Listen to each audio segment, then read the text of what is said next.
Good morning. ഇത് ഇന്നത്തെ good morning അല്ല, ലാസ്റ്റ് സൺഡേ ഗുഡ് മോർണിംഗ് ആണ്. രാവിലെ തന്നെ ഈ തുണിസഞ്ചി പിടിച്ചിട്ട് അങ്ങോട്ടാണെന്നല്ലേ പറയാം. ഒരു ചെറിയ മീൻ പിടുത്തമുണ്ട്, ഒരു ചെറിയ ഫിഷ് ഷോപ്പിംഗ്. ഈ ബാംഗ്ലൂർ ഞാൻ ഏറ്റവും കൂടുതൽ മിസ് ചെയ്യുന്നത് ചിലപ്പോൾ ഈ മീൻ ആയിരിക്കും. നോൺ വെജ് ഐറ്റംസ് എല്ലാം കിട്ടും, പക്ഷെ മീൻ ഫ്രഷ് കിട്ടും, ഇച്ചിരി പാടാണ്. സോ നല്ലൊരു ഷോപ്പ് കിട്ടി. അവിടേക്ക് രാവിലെ അല്ല, കുറച്ച് വൈകി, സൺഡേ അല്ലേ, കുറച്ച് ലൈറ്റായി. നോർമൽ. വണ്ടിക്കുള്ളൊരു സീക്രട്ട് ഒളിപ്പിച്ച് വെച്ചിട്ടുണ്ടായിരുന്നു, ഗോവയിൽ നിന്ന് വാങ്ങിയ ഒരു കാറ്. ആക്ച്വലി നമ്മൾ ഡാഷ്ബോർഡിൽ ഒന്നും വെച്ചിട്ടുണ്ടായിരുന്നില്ല. സോ ഈ കാറ് വയ്ക്കാൻ, പേഴ്സണലി ഡാഷ്ബോർഡിൽ എന്തെങ്കിലും വെക്കുക എന്നുള്ളത് എനിക്ക് ഇഷ്ടമുള്ള കാര്യമല്ല. പക്ഷേ ഇത് കൊള്ളാം, പക്ഷെ ഇങ്ങനെ വെക്കുമെന്നുള്ളൊരു ഡൗട്ട്. ക്യൂട്ടല്ലേ, നല്ല രസമുണ്ട്, നല്ലൊരു കളറും. അപ്പോൾ അതിനി എങ്ങനെ വയ്ക്കാമെന്ന് നമ്മളിങ്ങനെ we almost reached our destination. എന്ത് ഫിഷ് മാർക്കറ്റാ, പേരില്ല കേട്ടോ, വെറും ഫിഷ് മാർക്കറ്റ്. അത് മതിയല്ലോ, ഇഷ്ടംപോലെ ആൾക്കാർ വരുന്നുണ്ട്. നല്ല നല്ല ഫ്രഷ് ഫിഷ് കിട്ടുമെന്ന് അറിഞ്ഞിട്ടാണ് ഞങ്ങൾ വന്നത്. അത്യാവശ്യം പലതരം മീനുകൾ ഉണ്ടായിരുന്നു, പക്ഷെ ഇതിൻ്റെ ഒന്നും പേര് എനിക്കറിയില്ലായിരുന്നു. ഞങ്ങൾക്കറിയാവുന്ന ഒന്ന് രണ്ടെണ്ണം സെലക്ട് ചെയ്ത് പറഞ്ഞു. അത്യാവശ്യം ബഡ്ജറ്റ് ഫ്രണ്ട്ലി ആണെന്നും എനിക്ക് തോന്നി. മീനും വാങ്ങി പുറത്തുനിന്ന് തന്നെ ഫുഡ് കഴിച്ചിട്ട് ഞങ്ങൾ പോന്നു. നല്ലൊരു മലയാളി കട കിട്ടി. അങ്ങനെ വീട്ടിലെത്തി.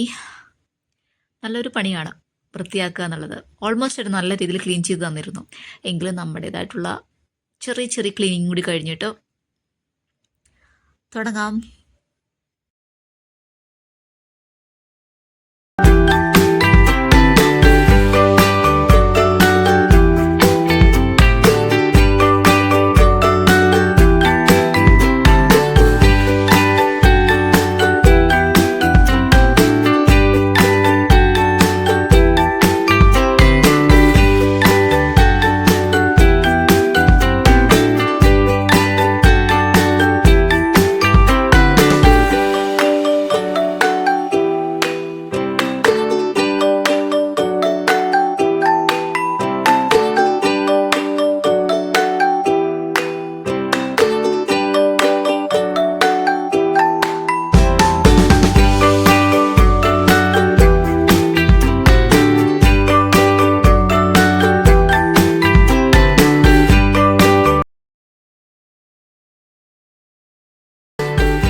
ഈ കണവ അല്ലെങ്കിൽ സ്ക്വിഡ് ഞാൻ ആദ്യമായിട്ട് കഴിക്കുന്നത് കല്യാണത്തിന് ശേഷം ട്രിവാൻഡ്രത്ത് വെച്ചിട്ടാണ്.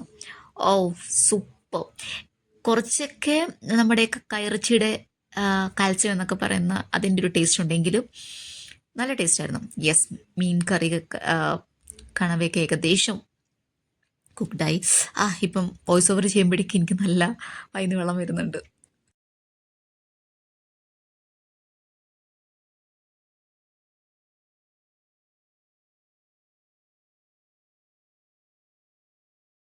എനിക്കെൻ്റെ ആഴ്ചകളിൽ അല്ലെങ്കിൽ ദിവസങ്ങളിൽ ഏറ്റവും ഫേവറേറ്റ് ആയിട്ട് തോന്നുന്നത് സൺഡേ അല്ല കേട്ടോ, ഫ്രൈഡേ ഈവനിങ് ആണ്. ഫ്രൈഡേ മോർണിംഗ് തന്നെ ഒരു ഹോപ്പാണ്. ഇന്നും കൂടി പോയാൽ മതിയല്ലോ ചോദിക്കുന്നത്. കുക്കിംഗ് കഴിഞ്ഞു. നല്ല വിശപ്പുണ്ടായിരുന്നു, അത്യാവശ്യം ലേറ്റായി. ബട്ട് ഓക്കെ, എത്രയും നേരം വിശന്നിരുന്നതിൻ്റെ ഒരു സ്വാദിഷ്ടമായിട്ട് ഫുഡ് കഴിക്കാൻ പറ്റി. എങ്ങനെയുണ്ട് കള. ഒരു 6:30 ആയപ്പോഴേക്കും ഞങ്ങൾ വീണ്ടും പുറത്തേക്ക് ഇറങ്ങി വന്നു. കുറച്ച് ഷോപ്പിംഗ് ഉണ്ട്. ഡിമാർട്ട്, ട്രെൻഡ്സ്, കുറച്ച് അങ്ങനെ അല്ലറ ചില്ലറ ഷോപ്പിംഗ്. കുറേ ആയി പ്ലാൻ ചെയ്തിരുന്നു, പക്ഷെ ഇപ്പോഴാണ് ടൈം കിട്ടിയത്. യെസ്, ട്രെൻഡ്സ് എത്തി. അത്യാവശ്യം വളരെ അടുത്താണ്, ഞാൻ താമസിക്കുന്ന ഏരിയയിൽ നിന്ന് വളരെ അടുത്താണ് ട്രെൻഡ്സ് ഉള്ളത്. എനിക്ക് പിന്നെ കുറേയൊക്കെ ഡ്രസ്സുകൾ കിഡ്സിൻ്റെ ഏരിയയിൽ നിന്നാണ് കിട്ടുന്നത്. അതിൽ എനിക്ക് വലിയ നാണക്കേടൊന്നുമില്ല, ബട്ട് അതെന്താ അല്ലേ. പക്ഷേ ഈ സെലക്ട് ചെയ്ത ഒരു ജീൻസ് ഞാൻ എടുത്തില്ല. പകരം ഞാൻ ഈ 2-3 എടുത്ത് ഒരു ഡെയിലി വെയർ, ഓഫീസിലൊക്കെ പോകാനായിട്ടൊരു ഡെയിലി വെയർ ആയിട്ട്. അത്യാവശ്യം നല്ല കളർ, എനിക്ക് കുറച്ചും കൂടി ലൈറ്റ് കളേഴ്സാണ് ഇഷ്ടം. പക്ഷേ ഈ ട്രെൻഡ്സ്, സൂഡിയോടെയൊക്കെ ഒരു പ്രത്യേകത അല്ലെങ്കിൽ ഹൊറിബിൾ തിങ് എന്ന് പറഞ്ഞാൽ നാട്ടിലുള്ള എല്ലാവർക്കും ഇപ്പം ഉണ്ട്. നമ്മളിട്ട് നടക്കുമ്പം നമ്മുടെ ഓപ്പോസിറ്റ് തന്നെ ഒരു 3-4 പേര് അതേ സെയിം കളർ, സെയിം പാറ്റേണൊക്കെ ഇട്ടിട്ട് വരും. ഈവനിങ് പിന്നെ ഞങ്ങളുടെ ഏരിയയിൽ ഒരു ഗണേശ ചതുർത്ഥി ഒരു സെലിബ്രേഷൻ നടക്കുന്നുണ്ട്. ഞങ്ങളുടെ ലേഔട്ടിൽ മാത്രമായിട്ട് 2-3 ദിവസമായിട്ടുണ്ടെങ്കിൽ ഞങ്ങൾക്ക് ഇന്നാണ് പോകാൻ പറ്റിയത്. ഈവനിങ് അവിടെയും കൂടി കയറി. കൊള്ളായിരുന്നു. ഒരു നമ്മുടെയൊക്കെ നാട്ടിൽ ഓണമൊക്കെ പോലെ, ഓണമൊക്കെ പോലെ തന്നെയും തോന്നി. പിള്ളേരും കേരളത്തിൽ പൊതുവെ ഗണേശ ചതുർത്ഥി അങ്ങനെ സെലിബ്രേറ്റ് ചെയ്യുന്നത് ഞാൻ കണ്ടിട്ടില്ല. പക്ഷെ ഇവിടെ അത്യാവശ്യം പോപ്പുലറാണ്. എനിക്കതിൻ്റെ ഹിസ്റ്റോറിക്കൽ തിങ് ഒന്നും അറിയത്തില്ല. യെസ്, ഇതെല്ലാം കഴിഞ്ഞിട്ട് നല്ല ഉറക്കം വരുന്നുണ്ട്, ടയേർഡുമാണ്. അങ്ങനെ ഞാൻ വീട്ടിലേക്ക് പോവുകയാണ്. കുറച്ച് നടക്കാനുണ്ടായിരുന്നു. ഞങ്ങളുടെ ലേഔട്ട് തന്നെ, പക്ഷേ